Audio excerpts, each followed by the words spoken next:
Hi everybody, I'm Brittany Lewis with Forbes Breaking News. Joining me now is Hussain Abdul-Hussain, Research Fellow at the Foundation for Defense of Democracies. Hussain, thank you so much for joining me today. Thanks for having me on. Over the weekend, we saw Israel rescue 4 hostages in Gaza. This comes 8 months after the October 7th attacks. So to start off the conversation, what do we need to know about the rescue operation? Well, what we heard is that it was a very complicated operation. It took weeks to prepare. Many agencies of the Israeli military and intelligence force were involved. And once they zeroed in, these 4 hostages were being held at an apartment that belonged to a journalist, to a Palestinian journalist. And this journalist apparently works for for the Palestine Chronicle, which has a base or an office, I understand, here in the United States. But anyway, once the Israelis got to these hostages and tried to get them out, I think they were swarmed with Palestinians trying to either kill the force or, stop the rescue operation. And this led to an engagement and a lot of casualties. I think the Israelis took at least 1 critically wounded or one dead. I'm not sure about that, but it was a very complicated process that eventually led to success.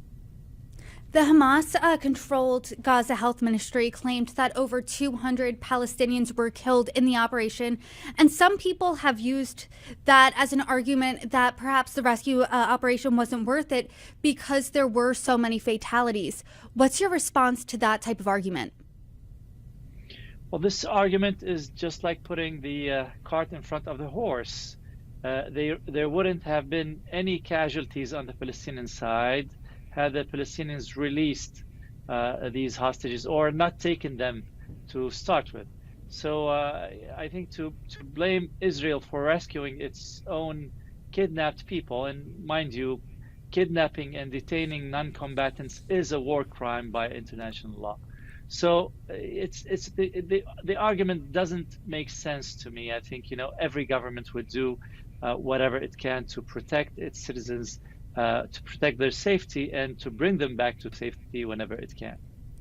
We're not on the ground in Gaza right now, so I am curious. You mentioned that these hostages were held in highly populated areas. How likely is it that in these communities they knew that the hostages were there?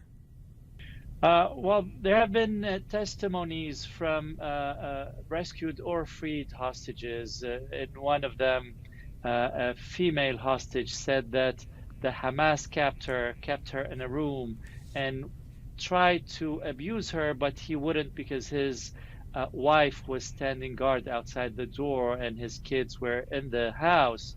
So this tells us that these Israeli hostages are not being kept in places away from the population. They are being kept between women and children, non-combatant Gazan women and children, next to Hamas fighters. And this has been unfortunately the case since the day 1 of the war. Hamas has been hiding between women and children and Palestinian non-combatants, the people who are not Hamas, who are not participating in this war, either in their houses or underneath their houses. And this has taken a toll on Palestinians. Now, of course, we talked about numbers, and I don't believe the numbers that come out of Gaza. These are numbers given by the Hamas, what they used to call the Ministry of Health, and now they just call the Public Relations Bureau. According to the Associated Press, the number was half, almost, or 2/3. So Hamas alleges that 36,000 Palestinians were killed since October 7th, and the Associated Press put the number at 22,000. So you can imagine there's a huge difference, and therefore there's no credibility whatsoever to the Palestinian number that's being given. We saw really moving video over the weekend and into the week of hostages being reunited with their families, Israelis finding out about the news. What do you think this rescue operation does to the ground operation in Rafah and the war at large? Well, I think it says that it's not impossible to rescue many of these hostages. Now, of course, it's not easy and nothing is guaranteed, but I think the Israeli population understands that it is at war, and the life and safety of each and every one of these Israelis, whether taken hostages and being held against their will by Hamas, or whether those who are still free and who live in Israel, or even the troops, the Israeli troops who are, putting their lives on the line and barging in to secure Israeli safety. I think the Israeli population understands that everyone is at risk, whether hostage or not. And, to my mind, the best way is to keep on going until Hamas is defeated and until these hostages are rescued. I want to talk about the politics at play here. Benny Gantz is a centrist member of the War Cabinet. He resigned from his position over the weekend, and he accused Prime Minister Netanyahu of putting his political survival over the safe return of the hostages. What do you think Benny Gantz's departure means? Well, I'm neither from Israel or an expert on Israeli politics. But my position has always been that as the United States, we support Israel as an ally, regardless of who's in power, whether it's Netanyahu or Lapid, or even if Gantz become prime minister.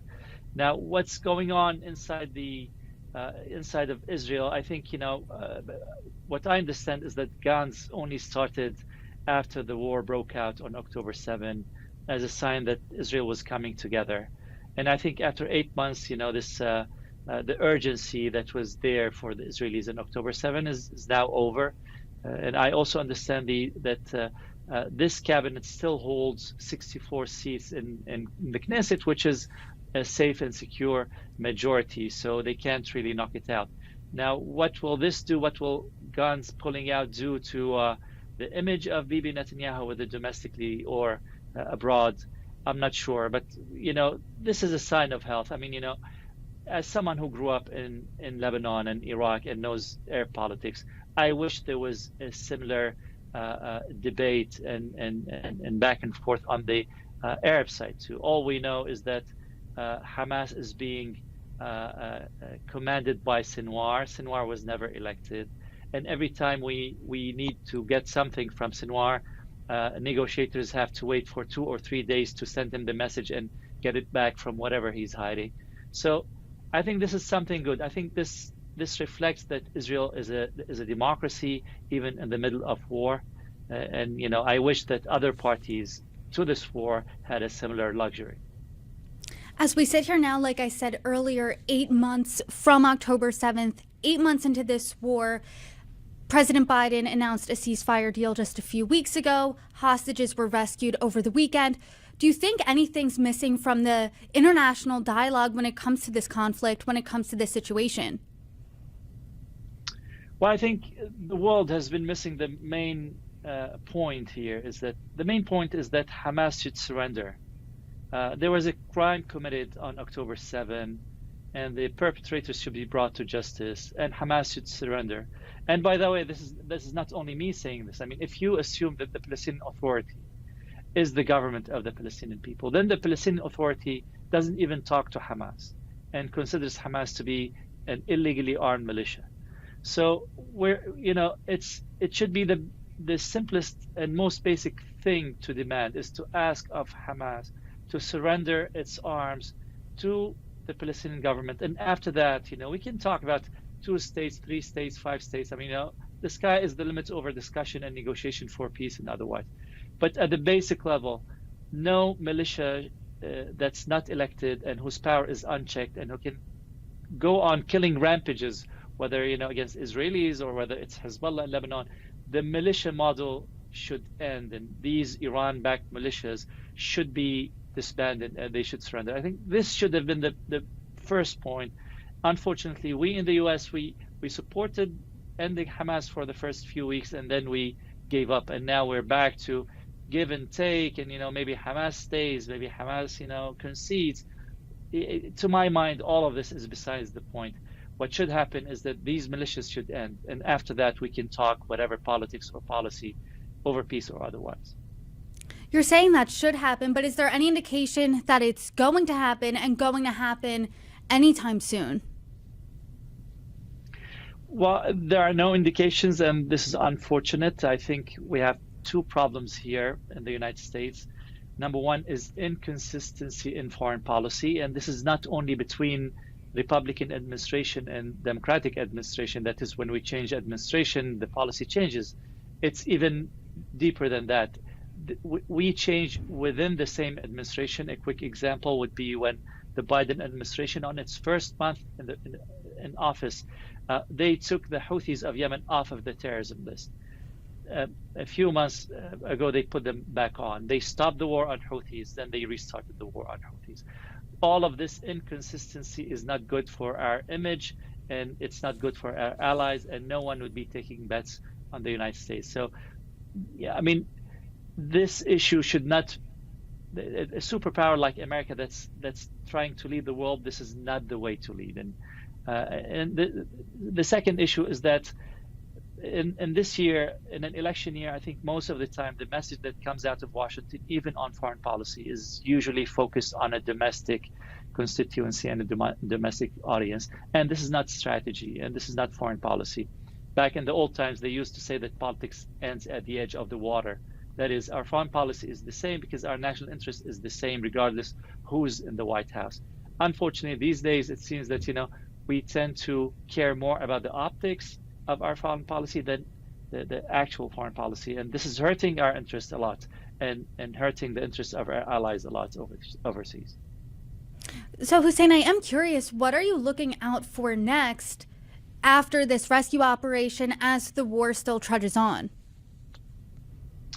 Well, I think the way people have imagined how this war started and how it would end was that they measured it against the 5 or 6 previous rounds of war between Israel and Hamas and or Islamic Jihad in Gaza. And in the past, it would be a couple of weeks, a couple of months of, just each side throwing rockets or, lobbing bombs on one another. And then it would end with some sort of an arrangement and a truce. And when this war started, I think Hamas and perhaps, a good part of the world thought that this would end the same way that it ended in the past. And I think to Israel, and rightly so, this shouldn't end like it used to be in the past. This was different. October 7 was unlike anything in the history of Israel or the world. I mean, it's not every day that you see a militia goes on a rampage and kills 1,200 people on a single day and takes 250 people hostages. I mean, this was beyond the imagination of any and each one of us who follows on this issue. So now I propose a different way to look at this. I think we should compare October 7 to the Second Intifada. The Second Intifada being, in 2000 when the Palestinians started, they raised the intensity of violence against Israelis when peace talks broke down. And they included suicide bombings by Hamas against Israeli civilians. What Israel did at the time was that it launched a major military operation, Operation Defensive Shield at the time. And no one knows when this operation ended. So it started, I think, roughly in 2002, and it just phased out until Israel did defeat and dismantle all the terrorist organizations at the time in the West Bank and the Gaza Strip, or at least detained and imprisoned and took just to justice others such as Barghouti or other leaders who were with Arafat at the time. To my mind, the way that Gaza will end would be similar to the way that the Israeli operation ended in the West Bank, and that is, it'll just phase out. It'll end whenever it ends. It'll end when Israel prevails, when there are no more terrorists who are able to threaten Israeli security and the safety of its citizens. You mentioned October 7th was something that the world really hasn't seen before. I mean, it was just horrific. Knowing that and then seeing the world's response between then and now, are you surprised by the international response to Israel's part in this war? Well, it has been disappointing to say the least. And I think the first few days, the world, or most of the world, expressed support and sympathy, and they understood the gravity of the situation. Now, of course, there are some that never did, and these are the October 7th truthers, or people who insisted that this didn't happen, or said that you should understand the context. I disagree. I think there's no context on the face of earth or throughout history that can justify killing 1,200 Israelis. But anyway, the first few weeks, the world showed support, including President Biden, who showed up in Israel and expressed total support to the Israelis.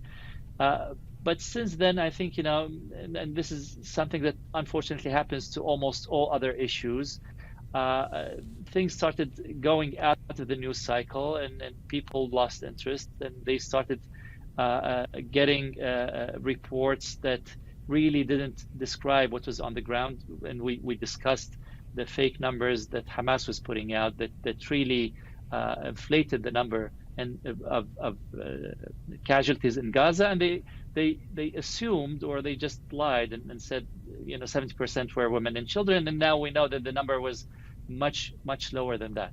But anyway, with time, I think the world lost interest, and the world support waned, and we got closer to the November presidential election. So I think the administration found itself that a war wouldn't be something to have as you go to a presidential debate or presidential campaign.